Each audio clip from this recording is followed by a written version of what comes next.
Hello. This time I'm about to etch some boards for my Arduino project. I will give it a go with the heat transfer method. So I have some printouts of the copper layout. It's a single-sided board. It took some effort to make all these traces in just one side without too much bodges and things like this. So this is the stuff I plan using. Probably I forgot something and I will add something else to the list, but for now those are the printouts. This is just normal paper. Then I have printout on HP Glossy paper and on some plasticky paper. The idea is when I heat it up, it will of course transfer the print or the plasticky bits to the board, and also it has to be somewhat sticky, not to move too much. I also have some paper masking tape, then of course boards, PCBs, one-sided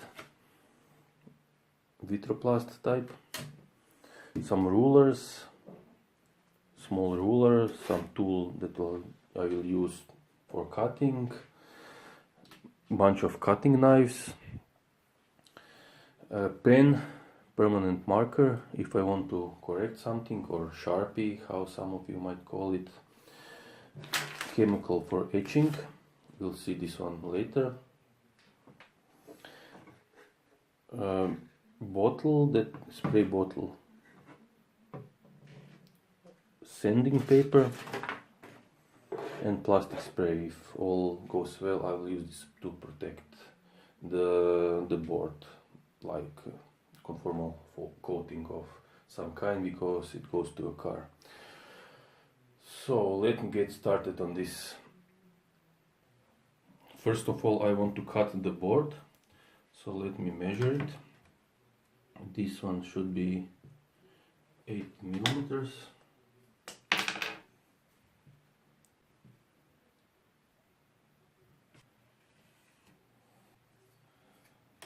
Then I will use this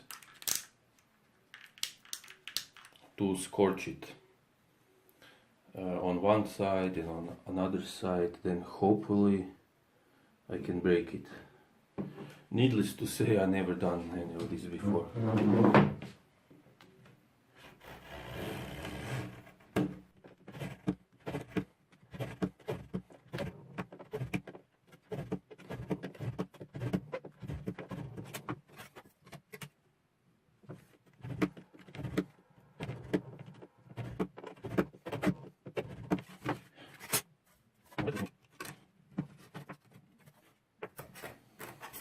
I just want to cut the edges like this,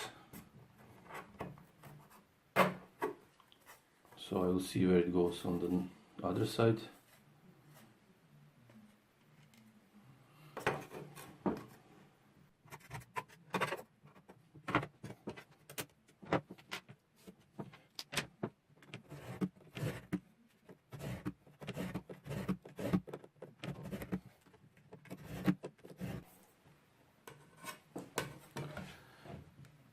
Let me try to break it. Okay. And it works well, better than expected. Alright. So I need to cut it like this one more time. By the way, this is the size of 1602 display. It should go like this. So let's repeat the process one more time. This one should be 36 millimeter. 36 millimeter it is.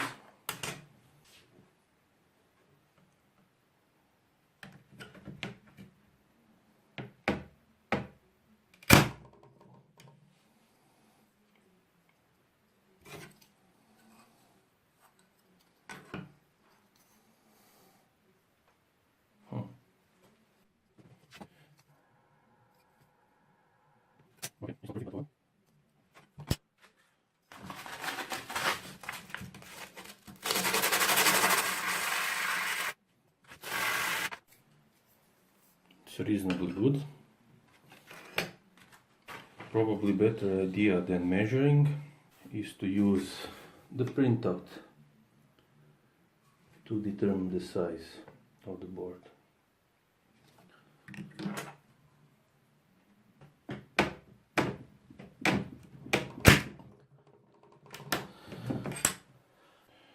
Okay, there we go. Now let me rough these boards up with some sanding paper so the print will stick better to it.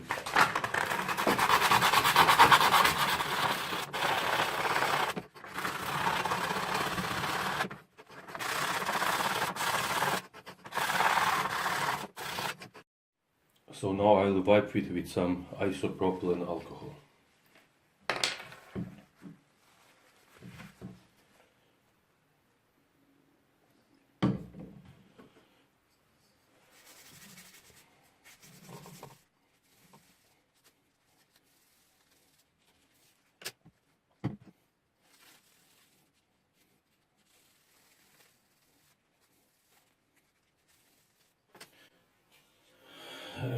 Hopefully the image from the paper will stick to the boards now. Let me cut the paper now. I will use X-Acto knife, you may call it, to cut this. And I will go with HP Glossy paper first. I don't know if you can see it, it's HP paper from the printer kit.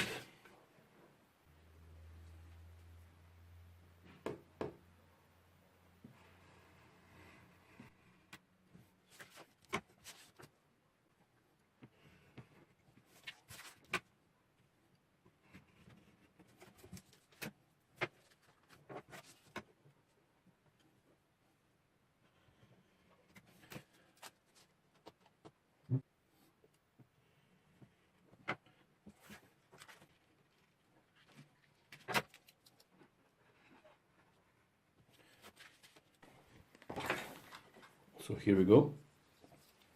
Of course, make sure you print it mirrored.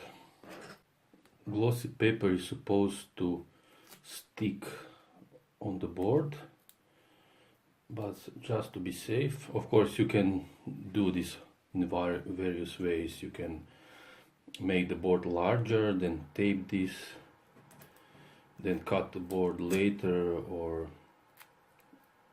make the paper larger and tape the board. So whatever, I just chose to do like this. So let me spray this thing with, this is just distilled or demineralized water and a little bit of soap. Spray it real good and iron.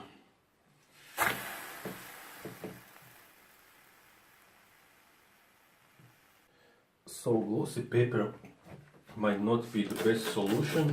Also make sure you use old iron, not the one that is used to iron clothes actually. I was hoping when doing this at some point the paper will detach from the board, but obviously not. And it did this time. So the chunk of paper is here and the board is there. So let's see.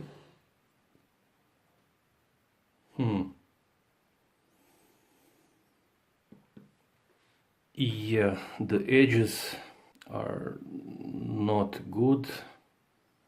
The middle is actually okay. So I think this one is no-go actually. Let me try to wash it and see. I see two problems with this. First, the HP Glossy paper is not good for the job. The plastic component melts and sticks on the iron, and it's stuck to the board real hard. I cannot wash it off. if I try scrubbing it, I will scrub the traces or the photo of traces, and it will not be good. And the second problem, this lifting, putting and lifting obviously doesn't work well. The traces in the middle are very fine. There are some writings here and in small font, and it is visible well. It's stuck well, and so it transferred well actually on the board, on the copper. But on some places, like on the edge, the traces are wavy. Also here on the edge, traces are wavy, so it's probably from the moving. And on some places it didn't adhere properly, it seems, like here. So it would be better to, I will use different paper and try to stick it, like I will pre-wet it and press it real hard for a minute or so. Then I will just try to scrub the paper off. That is conventional way. This thing actually I thought it would work, but it didn't. Let's try again. So let's try again.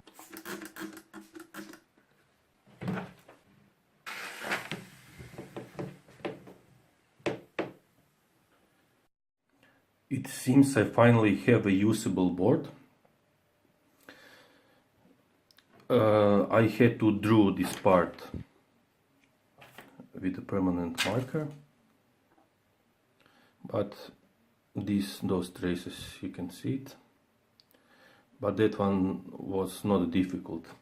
I forgot to clean this one with isopropyl alcohol, so I hope there is no glue residue or stuff that will impair etching. First off, traces on those boards seemed fuzzy and connected together real bad, but after I removed the glue or this paper residue, whatever it is, it turned out somehow okay. Not perfect, but like repairable. These two boards I could, at least this one I could also repair probably. This trace little bit and this part here went off. So this is the second lesson learned. I seem to have adhesion problem. I'm not really sure. That side was a problem, so left, on this one right. So I don't exactly know what I'm doing wrong. Not applying constant pressure, or maybe surface preparation like cleaning was not adequate in some areas. Anyway, third lesson learned. This gunk is, I was baking this for I think 10 minutes, and then I just took it off and threw it inside water. This one, and I was applying pressure all the time.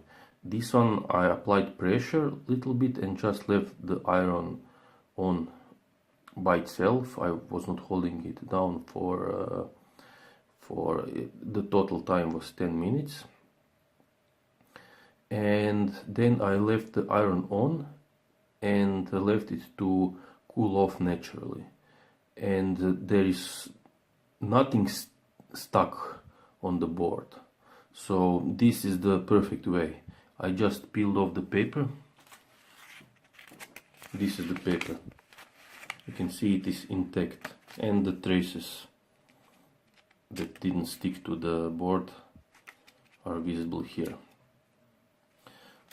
So anyhow, yeah, you don't want it to remove anything while it's hot. Just leave everything, the complete system with iron to cool off, then it will come off easily. And if I found out why, you can see the letters here on. Those are the traces I needed to repair, but the letters are, you know, really good, came out really good.